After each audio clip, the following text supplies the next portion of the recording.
बिस्मिल्लाहिर्रहमानिर्रहीम। आज हम एक सिंपल सीरीज़ सर्किट ड्रॉ करेंगे प्रोटीएस के ऊपर, और हम इसके साथ साथ करंट और वोल्टेज की वैल्यू भी फाइंड करेंगे किसी भी सीरीज़ सर्किट के लिए।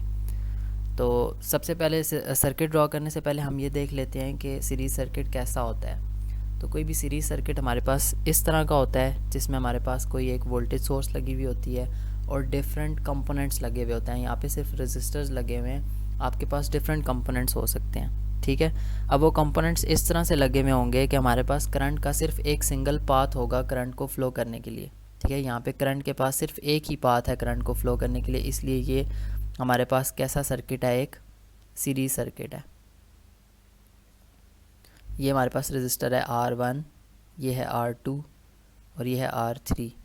अभी फ़िलहाल इस सर्किट के अंदर हमारे पास 3 रजिस्टर्स लगे हुए हैं। अब हम वोल्टेज और करंट की वैल्यूज़ भी फाइंड करेंगे बाय यूजिंग प्रोटीएस, और हम प्रोटीएस के ऊपर वो वैल्यूज़ भी फाइंड करेंगे और उनको बाय ओहम्स लॉ वेरीफाई भी करेंगे कि क्या वाकई में वो वैल्यूज़ आती हैं या नहीं आती।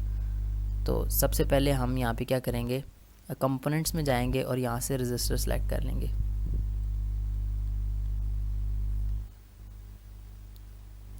और इस रजिस्टर को यहाँ पे पेस्ट कर देते हैं।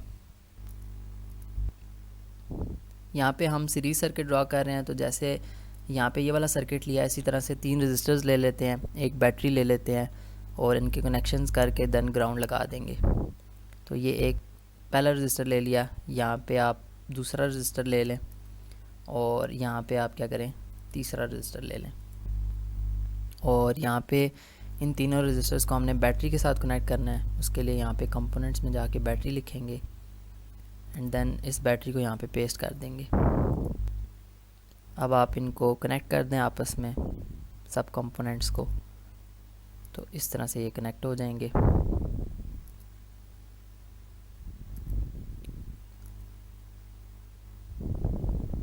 जब ये कनेक्ट हो जाएंगे तो हम इसके बाद क्या करेंगे, ग्राउंड लगाएंगे।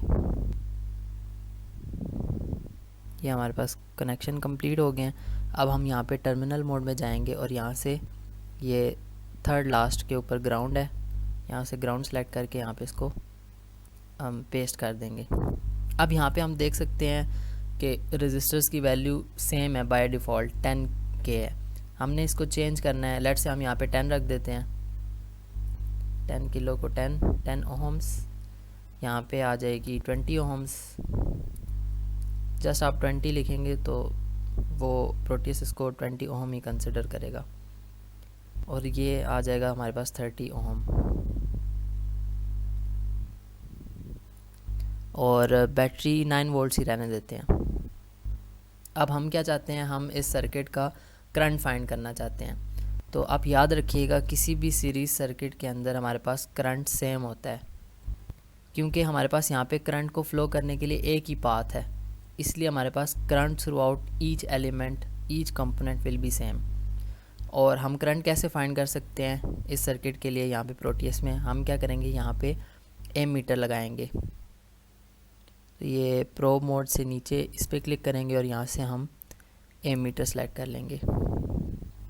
और एमीटर एक ऐसी डिवाइस है जो करंट को मेजर करके देती है हमें।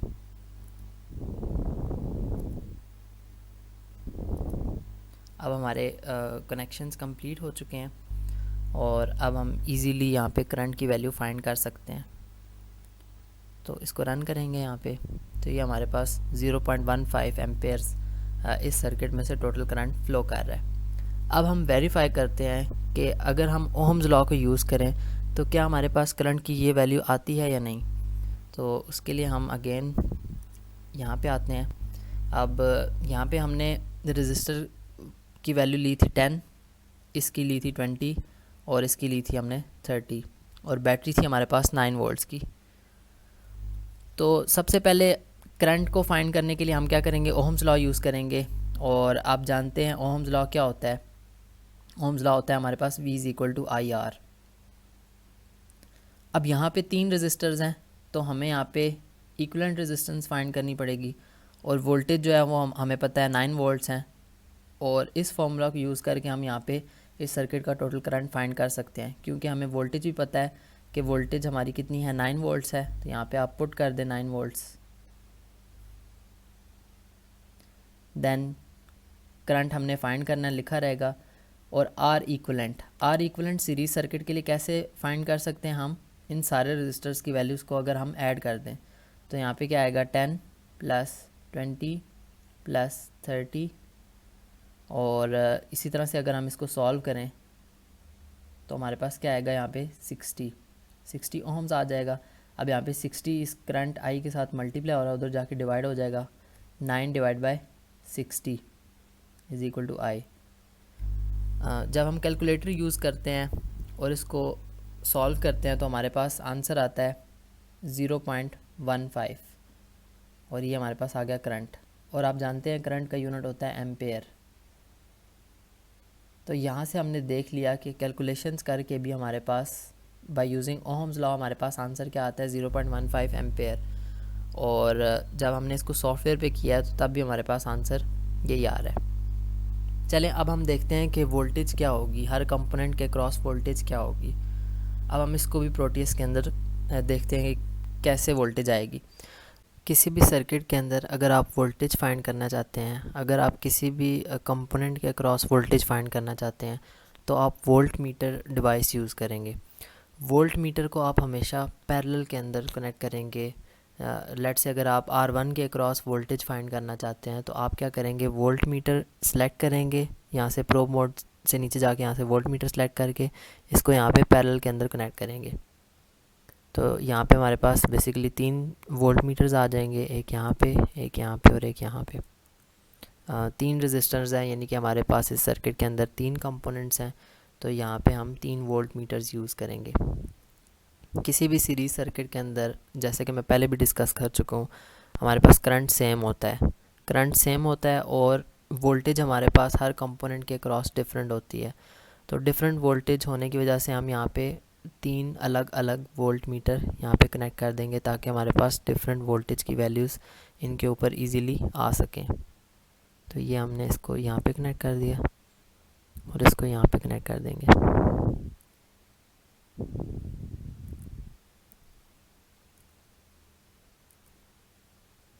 उसके बाद हम सिंपल इस सर्किट को रन करेंगे एंड देन हमारे पास वोल्टेज और करंट की वैल्यूज़ आ जाएंगी। तो ये हमारे पास करंट की वैल्यू आ गई। अगेन वही करंट हमारे पास इस सर्किट के अंदर सेम है, चाहे आप एम मीटर को यहाँ पे कनेक्ट करें, चाहे आप इसको यहाँ पे सीरीज़ के अंदर कनेक्ट कर दें, या चाहे आप इसको यहाँ पे सीरीज़ में ही कनेक्ट कर दें, आपके पास करंट की वैल्यू सेम ही रहेगी। और वोल्टेजेस की वैल्यू भी हम देख सकते हैं कि हमारे पास सीरीज़ सर्किट के अंदर वोल्टेज की वैल्यू क्या आ रही है, डिफरेंट आ रही है। तो अब हम ये प्रोटीएस की वैल्यूज़ को वेरीफाई करते हैं। जैसे हमने करंट की वैल्यू वेरीफाई की है कि प्रोटीएस के अंदर भी 0.15 आ रहा है और ओम्स लॉ को यूज़ करके भी 0.15 आ रहा है। इसी तरह से हम अभी कैलकुलेशंस करके ये R1 के क्रॉस वोल्टेज, R2 के क्रॉस वोल्टेज और R3 के क्रॉस वोल्टेजेस भी कैलकुलेट करते हैं। तो ये हमारे पास सर्किट था वही प्रोटीएस वाला। अब R1 की वोल्टेज है 10 और R1 में से जो करंट फ्लो कर रहा है वो है I, और I की वैल्यू हमने फाइंड कर चुके हैं 0.15 एम्पेयर्स। तो मैं ये कह देता हूँ कि R1 के क्रॉस जो वोल्टेज होगी वो होगी V1। तो मैं यहाँ पे लिखता हूँ V1 is equal to, current तो सेम है तो करंट I लिखूँगा, R1, ये मैंने ओहम्स लॉ अप्लाई किया है। इसी तरह से V2 के ऊपर कैसे अप्लाई करूँगा, सॉरी R2 के ऊपर कैसे अप्लाई करूँगा, V2 is equal to IR2। Current same है इस पूरे सर्किट में, इसीलिए इन तीनों रेजिस्टेंस के अक्रॉस जो हम ओहम्स लॉ लगाएंगे उसमें करंट आई ही पुट करेंगे। तो यहाँ पे क्या आएगा, V3 is equal to IR3। Just आपने इसमें वैल्यूज़ पुट करनी है। अब V1 is equal to I current की वैल्यू अभी हमने फाइंड की थी 0.15, तो यहाँ पे पुट कर देंगे 0.15 और R1 है हमारे पास 10। जब हम इसको सॉल्व करेंगे तो हमारे पास आंसर आएगा 1.5 और वोल्टेज या पोटेंशियल डिफरेंस की यूनिट होती है वोल्ट्स। तो ये हमारे पास एक वैल्यू आ गई है। उसके बाद सेकंड वैल्यू के लिए भी हम अगेन वैल्यूज पुट करेंगे। V2 is equal to I current हमारे पास सेम है 0.15 एंड देन R2 है हमारे पास ये 20, तो यहाँ पे 20 पुट कर देंगे। जब हम इसको सॉल्व करेंगे तो V2 का आंसर आएगा हमारे पास 3 वोल्ट्स। देन V3 की वैल्यू भी हम यहाँ पे इसी तरह से सॉल्व करके निकाल सकते हैं। V3 is equal to current की वैल्यू हमारे पास 0.15 यहाँ पे पुट कर देंगे 0.15। R3 रजिस्टर की वैल्यू ये ऊपर लिखी हुई है 30, यहाँ पे पुट कर देंगे 30। जब हम इसको सॉल्व करेंगे तो V3 का आंसर आएगा 4.5 और वोल्टेज की यूनिट क्या होती है वोल्ट्स। तो ये हमारे पास ओम्स लॉ के अकॉर्डिंग ये आंसर्स आ चुके हैं। और जब हमने प्रोटियस के अंदर सॉल्व किया था तब भी हमारे पास यही सेम आंसर थे। आई होप आपको सीरीज़ सर्किट का कॉन्सेप्ट क्लियर हो गया होगा। अगर आपका कोई किसी किस्म का सवाल है अकॉर्डिंग टू दिस लेक्चर तो आप मुझसे कमेंट सेक्शन के अंदर पूछ सकते हैं। शुक्रिया।